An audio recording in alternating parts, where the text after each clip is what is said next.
El ejército clon de la República fue sin duda alguna uno de los ejércitos más adiestrados, más entrenados y por ende más preparados de toda la historia galáctica. Sin embargo, ya sabemos que los clones estándar eran muy habilidosos y todo lo que queráis, pero había unidades especiales que lo eran aún más, como lo podrían ser los ARC Troopers, de los cuales quizá hablaremos en otro vídeo. En el caso de hoy hablaremos de los comandos clon. Sin duda alguna, para muchos, la unidad clon más avanzada y más letal de todo el ejército.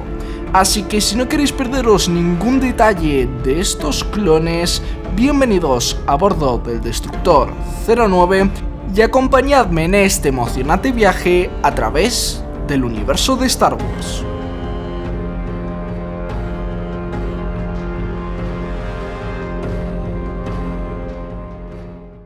Los Comando Clon eran la élite del gran ejército de la República, soldados superiores incluso en ciertos aspectos a los increíbles ARC Troopers.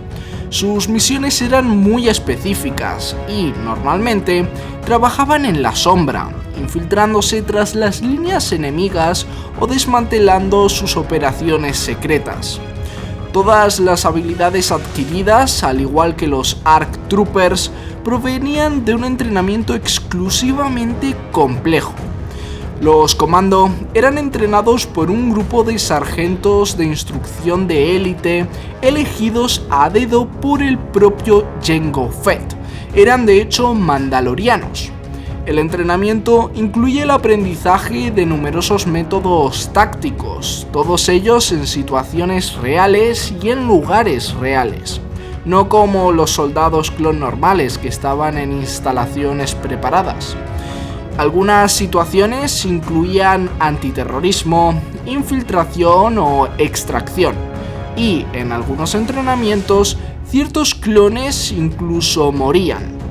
Otro aspecto en el que se les machacaba era en la tortura, llevada hasta las puertas de la muerte, con el fin de prepararlos para resistir ante un cruel interrogatorio. Aparte de todo esto, que era el entrenamiento base, por así decirlo, cada comando era entrenado en una tarea más específica. Algunos se focalizaban en la tarea de francotirador y en eliminación de objetivos. Otros estaban especializados en medicina, sabiendo cómo mantener vivos a sus hermanos caídos. Otros demostraban un talento exquisito con material explosivo y actuaban como especialistas demoledores. Algunos se les entrenaba en aspectos tecnológicos e informáticos y, finalmente, otros mostraban un gran potencial de liderazgo y se desempeñaban como líderes de sus escuadrones. Una vez finalizado este entrenamiento, marchaban a la acción real, pero no de cualquier manera, iban armados hasta los dientes. Sus armaduras clase Katarn de color plateado les hizo ganarse el apodo de plateados entre el resto de clones. Obviamente, este tipo de armadura era mucho más resistente que la del resto, con un casco que les daba una gran libertad táctica hasta tal punto que tenían un analizador de miedo. En la espalda, una mochila les guardaba un kit de supervivencia variable según la misión, y en la parte inferior de esta, una cartuchera con munición y detonadores pues les esperaba para ser usadas. Naturalmente, al igual que el resto de soldados clon de la República, a estos comando también se les permitió pintar sus armaduras con diversos colores y formas. Como soldados de élite que eran, su arma principal tampoco se quedaba atrás. Un DC-17M era el arma estándar de los Comando, un blaster que podía configurarse para diversos usos, desde un rifle blaster normal, pasando por un francotirador compacto, hasta llegar a un lanzagranadas antiblindaje. Sin duda, una exquisitez que no todos se podían permitir, ya que costaba 4.500 créditos. Por otro lado, para el combate cuerpo a cuerpo, una vibrocuchilla era la opción. Oculta en el antebrazo del comando, podía ser plegada inmediatamente para su uso mortal, ya que podía cortar prácticamente cualquier cosa que se interpusiera en el camino de su afilada hoja. Este era el equipamiento oficial, pero si la misión lo requería, se podía recurrir a armas más exóticas, como ballestas Wookiee o armas trandoshanas. Ahora, apartado esto, hablemos un poco del origen, de esta unidad y su desarrollo a lo largo de la historia. La idea de crear a estos comandos clon fue del propio Jango Fett, quien contactó a 75 mandalorianos y 25 mercenarios para encargarse del entrenamiento especializado. A su vez, se acordó que estos super soldados se organizaran en escuadrones de tan solo 4 miembros. Cuando las guerras clon dieron comienzo, los comandos fueron una de las primeras unidades en ser desplegadas en la fábrica de droides y contra el teniente geonosiano Sam Fuck. Sin embargo, la falta de experiencia de los Jedi liderando ejércitos, muchos comandos murieron durante el primer año, hasta un 50%, en esta batalla de Geonosis. Sin embargo, en otra ocasión daremos las razones más específicas, debido a que, se los usaba también en muchas ocasiones como infantería, pero hay algo más. A lo largo de la guerra siempre se tuvo la duda de quién era mejor, un ARC Trooper o un comando, y es que en efecto eran bastante distintos. Mientras los primeros eran mucho más independientes, los comandos dependían mucho de sus compañeros de escuadrón. Ya con el ascenso del Imperio Galáctico, los comandos de la República pasaron a llamarse comandos imperiales y a servir específicamente en la Legión 501 como parte de la operación de caza de Jedi supervivientes, además también de vigilar ciertas instalaciones importantes.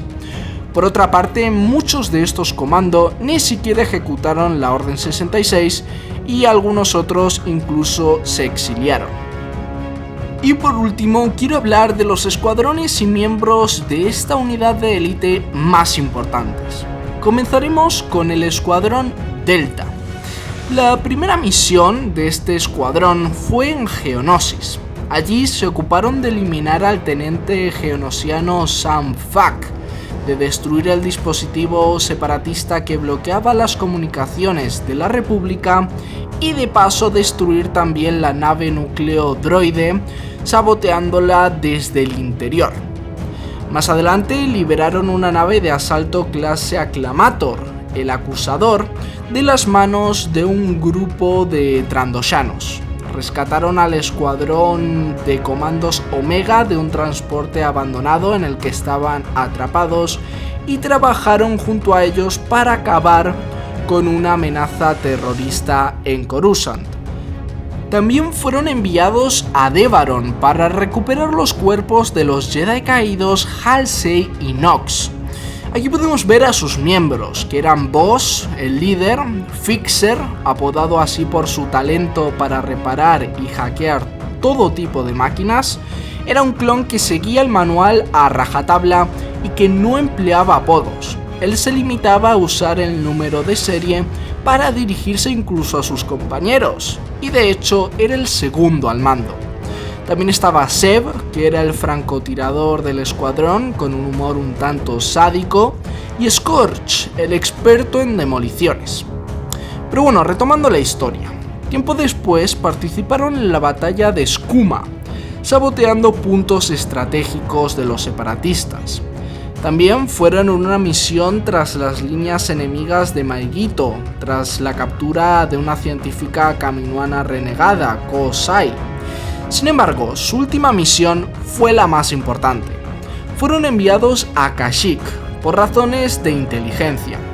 Destruyeron un campamento trandoshano que estaban usando los separatistas contra los Wookiees y liberaron al jefe Tarful. Además, usando 4 torretas lanzamisiles, defendieron Kachiro de los disparos de un destructor ligero clase recusante. Todo salió a la perfección, pero durante el combate, Seb perdió contacto y jamás fue encontrado. Finalmente, con el ascenso del Imperio, todo el escuadrón, excepto Zeb, que probablemente estuviera muerto, se unió a sus filas.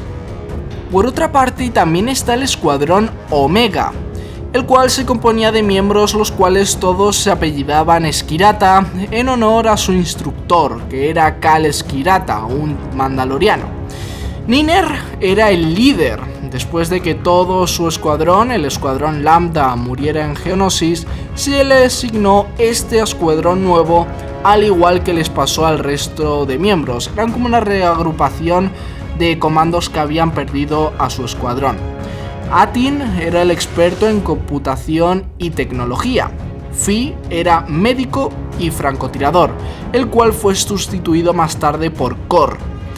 Muy humorista y poco serio, y anhelaba una vida normal. Por otra parte estaba Darman, que era el experto en demoliciones.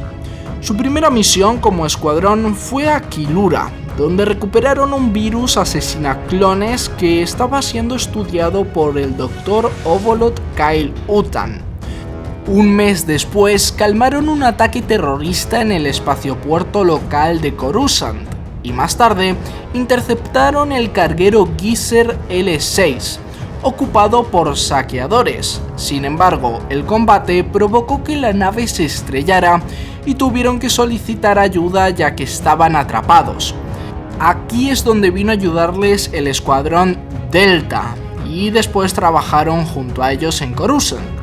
Más tarde se les envió a Gaf Tikar para ayudar en una rebelión contra el gobierno local del CSI. Aquí es donde se lesionó Fi y fue sustituido por Kor. Por último, ya se unieron al Imperio. Por otra parte, también tenemos al desconocido escuadrón Aiwa. No se sabe mucho acerca de ellos, más que participaron en la batalla de Gark. Sus componentes fueron Taito, que era el francotirador, Zag, el de tecnología, Sarge, el líder, y Dikat, el de demoliciones. Por último, tenemos a Gregor, un comando clon que formaba parte del batallón de ataque 212 y que perdió a todo su escuadrón en la tremenda batalla de Sarge. Quedó herido y consiguió huir en un transbordador, sufriendo amnesia por el trauma. Se estrelló en Abafar y fue usado por un sulustano como lavaplatos. Fue encontrado por el escuadrón D y le ayudaron a recuperar su memoria para poder ayudarles a salir del planeta, el cual estaba siendo invadido por los droides separatistas. Gregor se sacrificó para que pudieran huir y finalmente se le dio de vuelta como desaparecido. Sin embargo, sobrevivió y más adelante incluso se le extrajo el chip inhibidor y pudo sobrevivir al Imperio incluso, ¿no? Le podemos ver en la serie de Rebels.